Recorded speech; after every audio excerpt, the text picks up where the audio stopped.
सभी दर्शकों का प्रतिज्ञा 21 चैनल में हार्दिक स्वागत है। आइए इस पल में बात करते हैं मैथ की पेडागोजी जो यूपी टेट और सी टेट के एग्ज़ाम के लिए लाभकारी सिद्ध होगी। आइए देखते हैं मैथ।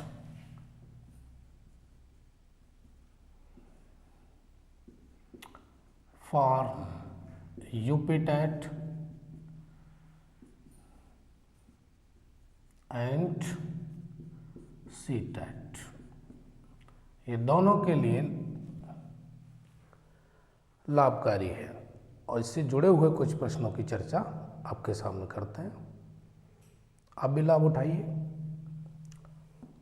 क्वेश्चन पहला लेते हैं 25 प्लस 3/100 प्लस 4/1000 का मान बताओ। सवाल यह है, उसी परीक्षा यूपी टेट और सी टेट को ध्यान में रखते हुए सवालों की चर्चा आपके समक्ष की जाएगी। तो क्वेश्चन ये है कि 25 प्लस 3/100 प्लस 4/1000 का मान ज्ञात कीजिए। अब इसका मान ज्ञात करने के लिए क्या तरीका है, देखिए मेरे साथ साथ। इस 25 को ज्यों का त्यों उतार लीजिए। अब नीचे ये 3/100 है तो 1 और 2 0 है, तो आप क्या करेंगे, 2 अंक बाद 1 और 1 2, इसके बाद दशमलव लगा दीजिए और इधर एक 0 लगा दीजिए। इस 0 का कोई मतलब तो नहीं है, लेकिन गणित की जो परिपाटी है उसमें इसका लिखना अनिवार्य होता है। इसी तरह से यहाँ पर 1000 का भाग 4 में देना है, तो 4 यहाँ लिख लीजिए और कितने 0 है, 1 2 3 अंक। अब आपका एक तो है ही, एक 0 मैंने और बना दिया, 2 हो गए, एक और मैंने बना दिया, अब 3 अंक हो गए। उसके बाद दशमलव लगाएंगे। अब यहाँ तक हमने समझा, क्या समझा, समझा ये कि अगर हमको भाग देना है 100 का 3 में, तो नीचे 0 2 है, एक ये है एक ये है, तो ऊपर इसको जब भाग देने के बाद जो परिणाम आएगा वो क्या आएगा, 0.03, यानी 2 अंक बाद इधर से दशमलव लगाएंगे। अब चूंकि यहाँ 2 अंक तो है नहीं, अंक तो एक ही है 3, तो अपनी तरफ से एक 0 लगा दिया। अब 2 बन गए हमारा, एक ये रहा और एक अंक ये रहा।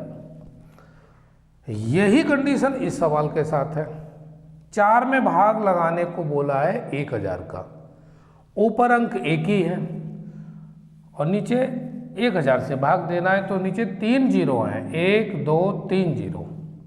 तो आपको क्या करना है, 3 अंक बाद दशमलव लगाएंगे इधर, पहला दूसरा तीसरा। अब अंक तो हमारे पास एक ही था, तो हमने क्या करा, 2 0 अपनी तरफ से लगा दिए और फिर यह पॉइंट लगा दिया। अब इनको जोड़ना है। अब तीनों ये जो फॉर्म एक ही होगी, जोड़ने जैसी कंडीशन। अब इसको पूर्णांक ये है 0.03 0.004। अब इनको ऐसे जोड़ लेते हैं, 4 हो गया 3 0.52। तो आंसर क्या है आपका 25.034, यानी 25.034, ये आंसर हो गया। एक सवाल की चर्चा की है हमने, अगर इस प्रकार का प्रश्न आता है तो भाई इस प्रकार से आपको हल करना है। हालांकि मुश्किल नहीं है, लेकिन आसान भी नहीं है। प्रयास किया जाए तो हर चीज़ आसान, और प्रयास ना किया जाए तो हर चीज़ कठिन है। तो आप इसको आसानी से समझ गए होंगे, करना कुछ नहीं था, इसमें भाग लगाना है तो वो डेसिमल में ही आया, 1000 का भाग इसमें लगाए तो ये आया परिणाम, इन सबको जोड़ना है, आंसर हो गया। एक प्रश्न पर हमने चर्चा की, अब आगे देखते हैं।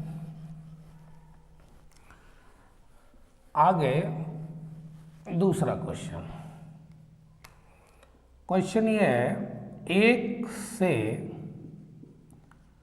30 तक 1 से 30 तक की संख्याओं में अभाज्य संख्याएं कितनी है? बस इतना सा सवाल है, आपको ढूंढ के लाना है। 1 से 30 तक अगर गिनती पढ़ते हैं, संख्याएं लिखते हैं, तो पूछा यह जा रहा है कि उसमें कितनी अभाज्य संख्याएं हैं। तो सबसे छोटी अभाज्य संख्या कौन सी होती है? 2। 2 के बाद 3, 5, 7, फिर 11, 9 तो होगी नहीं। 11 के बाद 13, 15 भी नहीं है, 16 भी नहीं है, फिर 17, फिर उसके बाद क्या है? 18 भी नहीं है, 19, 20, 21, 22, 23, फिर उसके बाद 23 आता है। 23 के बाद 24 भी नहीं है, 25, 26, 27, 28 और 29। जो नहीं है, मैं अभी कह रहा हूं कि जो नहीं है वो किसी न किसी संख्या से विभाजित हो रही है, लेकिन ये भाई या तो खुद से होंगी या 1 से होंगी। अब सुनो कितनी संख्या हो गई है? 1, 2, 3, 4, 5, 6, 7, 8, 9 और 10। तो कुल कितनी संख्या हो गई? 10। 1 से 30 तक की संख्याओं में अभाज्य संख्या कितनी है? 10, और ये हो गया आंसर। 2 प्रश्न की चर्चा हुई है अभी तक आपके सामने। तीसरे प्रश्न पर चलते हैं। एक एक प्रश्न को आप देखते चलिए, पता नहीं कौन सा प्रश्न आपके लिए वरदान सिद्ध हो जाए। क्वेश्चन, निम्नलिखित में से 104 गुणा 50 के बराबर क्या है? भाई सवाल है इस तरह से, निम्नलिखित में से 104 गुणा 50 के बराबर क्या है? अब ऑप्शन देखिए, 100 गुणा 5 प्लस 4 गुणा 5। दूसरा ऑप्शन है 100 गुणा 5, ये ब्रैकेट में है, प्लस 4 गुणा 50, दूसरा ब्रैकेट ये रहा। अब तीसरा ऑप्शन सी, 100 गुणा 50 प्लस 40 गुणा 50, ये तीसरा ऑप्शन। चौथा ऑप्शन 100 गुणा 50 प्लस 4 गुणा 50। अब पूछ ये रहा है कि भाई इनका गुणा करने के बाद जो रिजल्ट आएगा वो इनको सॉल्व करने के बाद A, B, C, D किसी भी एक ऑप्शन का आंसर इसके गुणनफल के बराबर होगा। तो अब हमारे पास इसने एक चीज़ ये पूछ लिया कि भाई गुणा करना है और जोड़ना है। हर एक सवाल को तो इसी तरह से देखेंगे। अब इसका गुणा करके अगर आपने देखा 104 गुणा 50, 0 5 चौक 20 और 5 एकम 5, 5200 तो इन दोनों का गुणा आ रहा है। अब इनको अगर करके देखते हैं तो ऑप्शन के आधार पर 100, पहले डी को देख लेते हैं। 100 गुणा 50 प्लस 4 गुणा 50, यही दिया हुआ है। 100 में 50 का गुणा किया तो ये 5000 हो गया, और 5 चौक 20, ये 200 हो गया। भाई 5000 और 200 दोनों को जोड़ेंगे तो कितना हो गया? 5200। तो ऑप्शन 5200 ये डी का जो परिणाम है वही इसका परिणाम है। तो सॉल्व करके देखना पड़ेगा। अब सी को सॉल्व करते हैं, मान लो तो 5000 ये आता, 2000 वो आता, फिर उनको जोड़ते 7000 पहुंचता। आंसर नहीं आएगा, आप करके देख लीजिएगा। बाकी आपका आंसर ये डी। समझ में आया ये भी सवाल? आगे प्रश्न देखते हैं।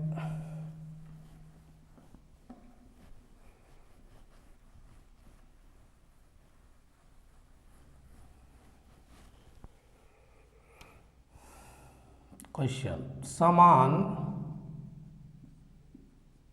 मापों के 6 वर्गों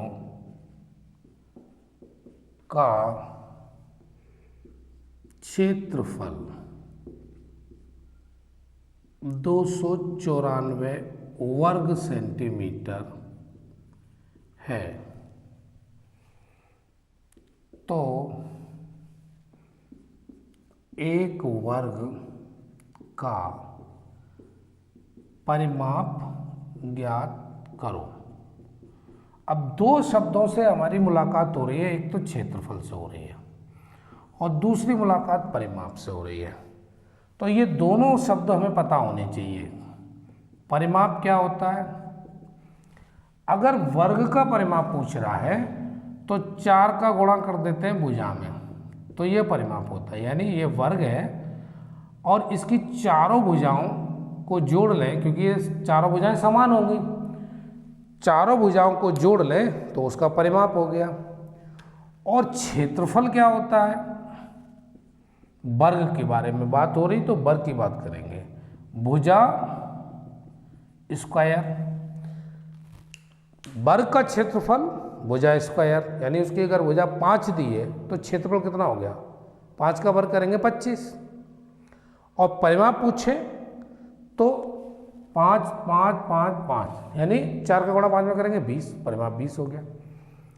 तो सवाल ये है, समान मापों के 6 वर्गों का क्षेत्रफल दिया हुआ है 294 वर्ग सेंटीमीटर, तो एक वर्ग के परिमाप ज्ञात कीजिए। तो पहले एक वर्ग का क्षेत्रफल निकालेंगे। एक वर्ग का क्षेत्रफल बराबर 294 में हम 6 का भाग लगाएंगे। भाई 6 का ही भाग क्यों लगा रहे हैं? क्योंकि वो 6 वर्गों का क्षेत्रफल है, एक का नहीं दिया, 6 का है। एक का निकालेंगे, 6 का भाग लगा दिया। 6 का भाग लगाएंगे, 6 चौक 24, 5 बचेंगे, 6 × 54। एक वर्ग का क्षेत्रफल कितना हो गया? 49 वर्ग सेंटीमीटर। यहाँ तक बात समझ में आ गई। और भुजा निकालनी हो तो अभी मैंने आपको बताया था क्षेत्रफल बराबर होता है भुजा वर्ग। तो क्षेत्रफल के नीचे 49 लिख दिया, यहाँ भुजा वर्ग हो गया। और भुजा निकालनी हो तो ये स्क्वायर का क्या बन जाएगा इधर? √7। तो भुजा कितनी हो गई? 7 सेंटीमीटर। अब पूछा क्या है? परिमाप लो। तो परिमाप निकालने के लिए क्या हुआ? 4 का गुणा भुजा में करना है। भुजा आपने लाया 7 निकाल के, यानी 7, 28 सेंटीमीटर हो गया परिमाप। एक वर्ग का परिमाप कितना हो गया? 28 सेंटीमीटर। यही आंसर हो गया। कुछ नहीं करना है, 6 वर्गों का क्षेत्रफल दिया है, एक का क्षेत्रफल हमको निकालना है, तो 6 का भाग लगा दिया। उसके बाद क्षेत्रफल का फॉर्मूला भुजा वर्ग, क्षेत्रफल 49 आया, भुजा निकाल ली 7 सेंटीमीटर। तरीका ये आपके सामने। उसके बाद परिमाप निकालना है तो 4 गुणा भुजा, ये फॉर्मूला मैंने ही बताया। परिमाप आपका 28 सेंटीमीटर निकल के आ गया। यह भी प्रश्न उम्मीद है कि आपको आ ही गया होगा समझ में। अगला प्रश्न,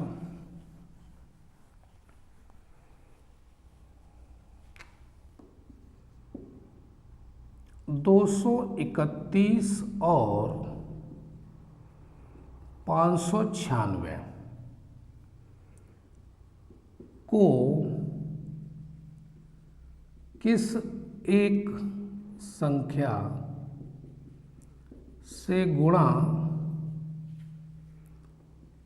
करें कि दोनों का गुणनफल बराबर हो जाए। सवाल तो सवाल ही होता है, चाहे वो सवाल किसी भी फॉर्म में हो है, अगर वो सवाल है तो उसका आंसर भी है। ऑप्शन दिए हैं 2, दूसरा 3, तीसरा 1 और चौथा ऑप्शन 0।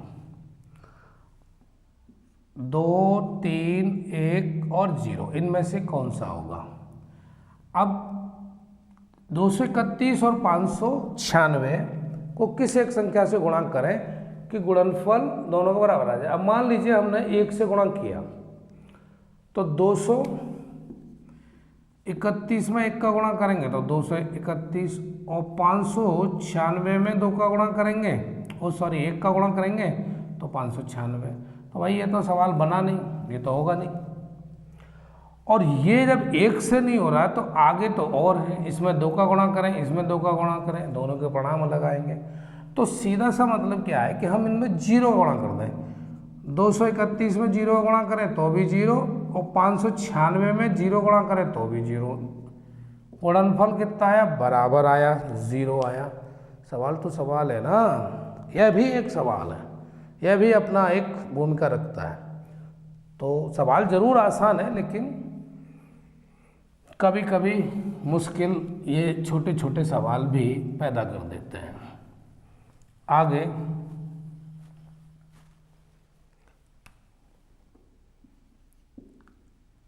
कुछ केलों का भार 2 किलो, कुछ केलों का भार 2 किलो 365 ग्राम है तथा कुछ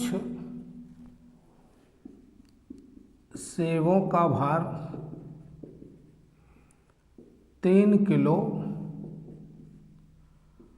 10 ग्राम है, तो केलों का भार सेबों के भार से कितना कम है? केलों का वजन 2 किलो 365 ग्राम, एक बात समझ में आ गई। और सेब का 3 किलो 10 ग्राम, तो ज़्यादा कौन सा है? सेब का वजन ज़्यादा है। तो पूछ ये रहा है कि केलों का भार अगर कम है तो कितना कम है? बिल्कुल निकलेगा केलों का भार बराबर 2 किलो, किलो को जब ग्राम में बदलते हैं तो 1000 का गुणा करते हैं। किलो को जब ग्राम में बदलते हैं तो 1000 का गुणा करते हैं। तो 2 किलो है, 1000 का गुणा करेंगे 2000। 365 ग्राम जो ऑलरेडी ग्राम में ही है, तो 365। अब इन दोनों को जोड़ेंगे तो 2365 ग्राम हो गया। यहाँ यूनिट किलोग्राम नहीं, ग्राम। दूसरा सेबों का भार निकाल लो, कितना है? 3 किलो 1000 का गुणा और 10 ग्राम। इसको अब जोड़ेंगे तो 3000 तो यही हो गया, और 10 तो कितना बनेगा? 3010 ग्राम। एक ये हो गया, एक ये हो गया। अब बड़ा तो आपको यही है लग रहा है, लग क्या रहा है, वो है ही वाकई। तो अंतर कितना आएगा, केलों का भार सेबों से कम है। तो अंतर देखिए 3010 में से 2365 घटा लीजिए, कितना बचेगा। 10 में से 5 गया तो 5, क्योंकि 0 यहाँ से दाई लेनी पड़ेगी। उसके बाद क्या करना है, यहाँ रह गया कुछ भी नहीं, तो कितना बचेगा यहाँ पर,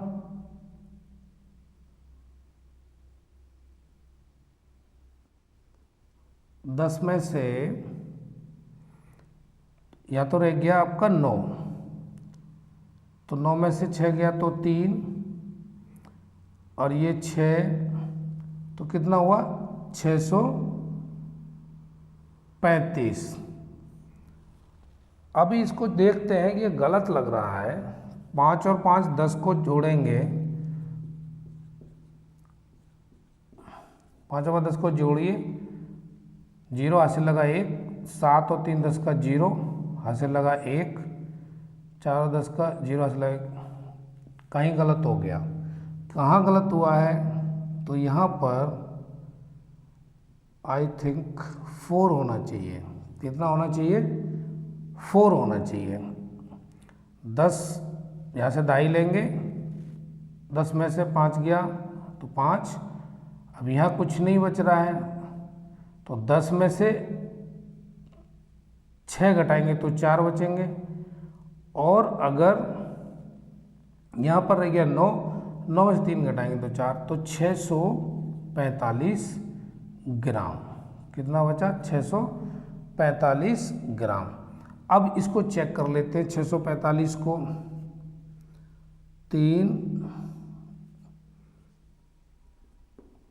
2365 और 645 जोड़िए, 5 में 10 का 0 हासिल लगा 1, 6 10 से लगा 1, 10 का 0 हासिल लगा 1, 3010। तो कितना आया आपका 645। इजीली आपका ये सवाल समझ में आ गया। सीधा सीधा अंतर पूछा था इसने, तो आंसर 645 ग्राम। कभी कभी हो जाता है कन्फ्यूजन, तो क्या करते हैं, जोड़ के देख लेते हैं। भाई इन दोनों को जोड़ लेंगे तो ऊपर वाली डिजिट आ जाएगी। आगे देखते हैं अगले प्रश्न को।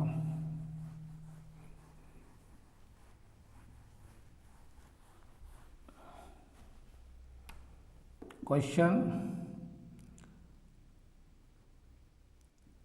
इनमें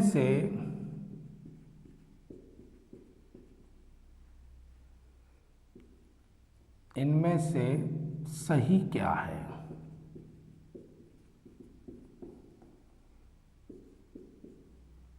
एक बट्टे 2 ग्रेटर देन 1/6। दूसरा ऑप्शन 1/2 लेस देन 1/6। तीसरा ऑप्शन 1/2 इज इक्वल टू 1/6, और डी 1/2 गुणा 3 बराबर 1/6। अब इसमें कह रहा है कि इनमें से सही ऑप्शन कौन सा है। तो भाई वैल्यू पता होगी तो पता चल जाएगा। 1/2 को लिख सकते हैं 2 पंजे 10 0.5, और 1/6 एक में भाग लगाएंगे तो कितना हो गया 0.1, 6 कम 6, 6 36, 6 36, ये आ गया आपके सामने। तो वो कह रहा है कि संख्या ये सही है, यानी ये बड़ा है आधा 1/6 से, ये बड़ा है या नहीं ये बताना है। 1/2 छोटा है 1/6 से, ये बताना है। इसमें आपको यही देखना है। तो अब मैंने अभी डिजिट बताए आपको 1/2 और 1/6, इसकी वैल्यू जब निकाली तो 0.5 बड़ा होता ही है 0.166 से। तो ये बात बिल्कुल सत्य है, ये सही है। अगर हम इसको भी चेक करते हैं, इसको तो ये तो बराबर हो ही नहीं का सवाल ही नहीं है। और ये चूँकि अभी हमने चेक कर लिया है बड़ा है, तो ये तो किसी भी सूरत में होगा ही नहीं। ऐसे करके इन सवालों को चेक कर लेते हैं। भाग देखिए, 2 का भाग 1 में दिया तो ये आया, 6 का भाग 1 में दिया तो ये आया, ये बड़ा है। आगे प्रश्न देखते हैं।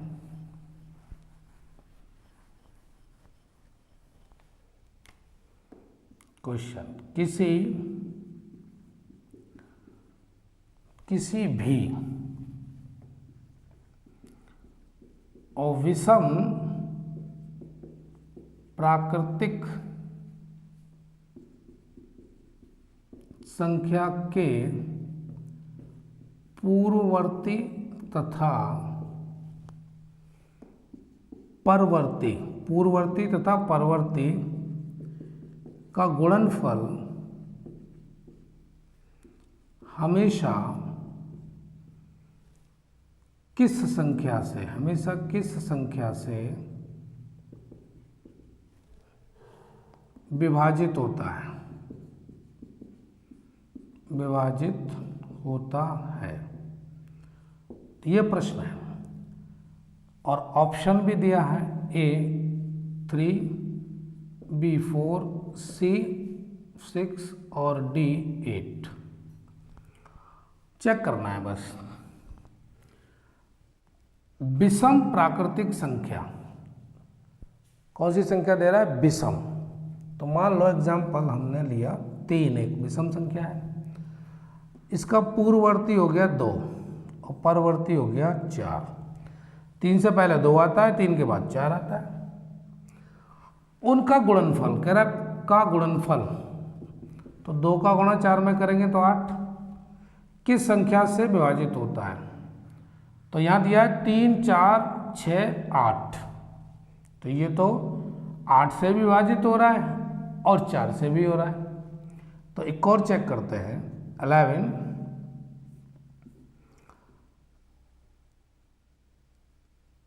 10 और 12, यानी हमने एक संख्या ली 11, इससे पूर्ववर्ती 10 और उसके बाद वाली 12। 10 में गुणा किया कितने का? 12 का, कितना है? 120। दोनों में 8 का भाग जाएगा, ये बात बिल्कुल सत्य है। इसमें भी चला जाएगा, यहाँ 1 आया, और इसमें चला जाएगा, यहाँ 15 आया। तो किसी भी विषम प्राकृतिक संख्या के पूर्ववर्ती तथा परवर्ती गुणनफल हमेशा किस संख्या से विभाजित होता है? 8 से होता है, ये पक्की बात है। तो एक सवाल आपको ये समझ में आ ही गया होगा ये भी सवाल। अगला प्रश्न,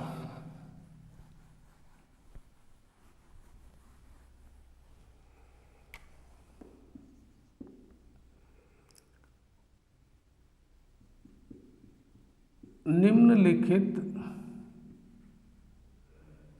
में से कौन सा गणित में निदानात्मक परीक्षा का उद्देश्य नहीं है? 4 ऑप्शन। पहला, बच्चों में अधिगम के दौरान कमियों व कमजोरियों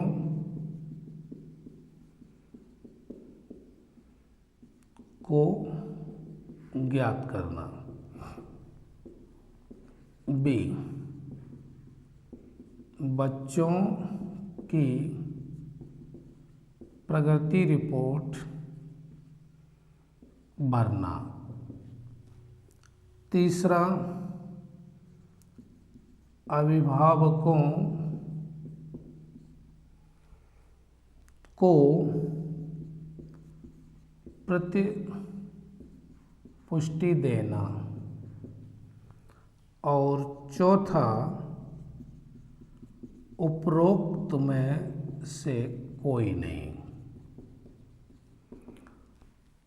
कौन सा उद्देश्य नहीं है?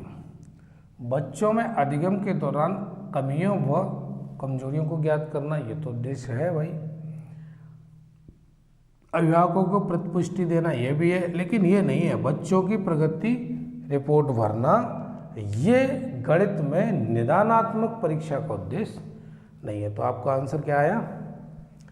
बच्चों की प्रगति रिपोर्ट भरना। बढ़ते हैं अगले प्रश्न की ओर।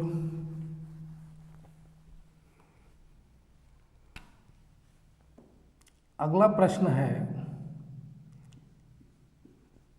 किसी छोटी से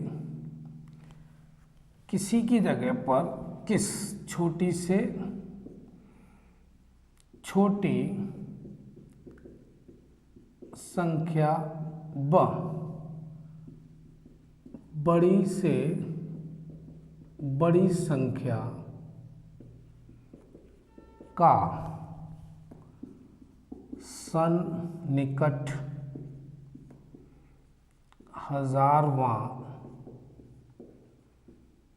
भाग 9000 होता है। ऑप्शन दिया है 8599, 9400।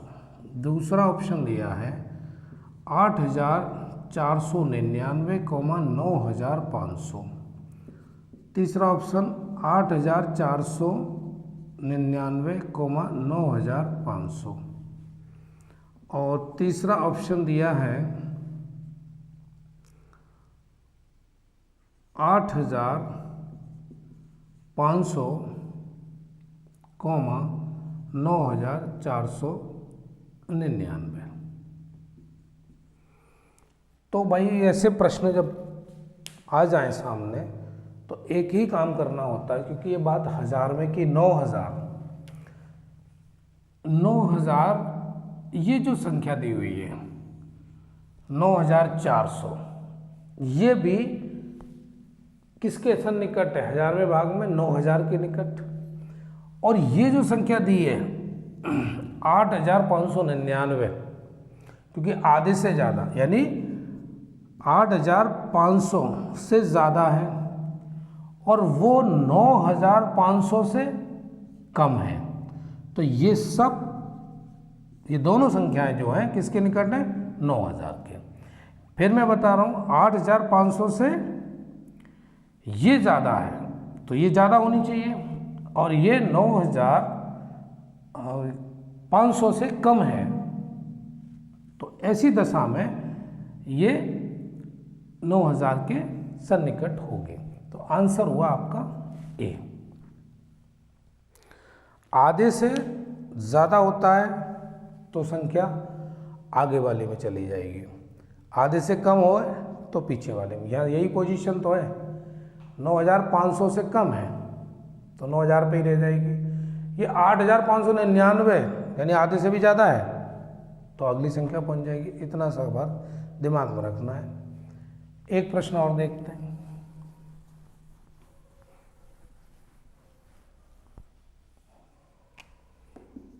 क्वेश्चन 4 +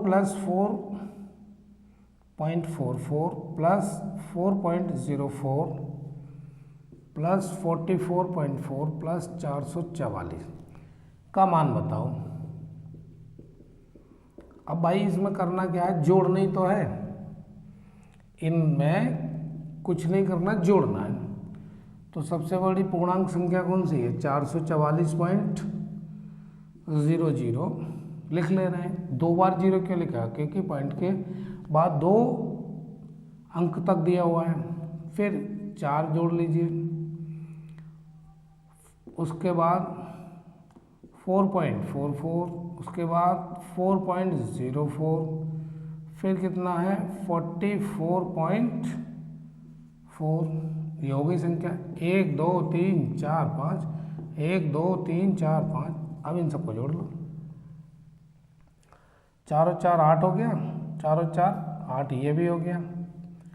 सबको जोड़ लो, 4 4 8, 4 3 12, 4 4 16, 4 5 20 का 0 हासिल लगा 2, 4 और 4 8 हो तो 10 का 0 हासिल लगा 1, तो कितना आया सीधा सीधा 500.88। अब ऐसे सवालों को करने में मुश्किल क्या आएगी, क्योंकि दशमलव के इधर जो संख्या है वो पहले लिख लो, जैसे ये वाली संख्या है, फिर उसके बाद दशमलव के इधर 4 है, यहाँ 44 है, लो ऐसे लिख लो।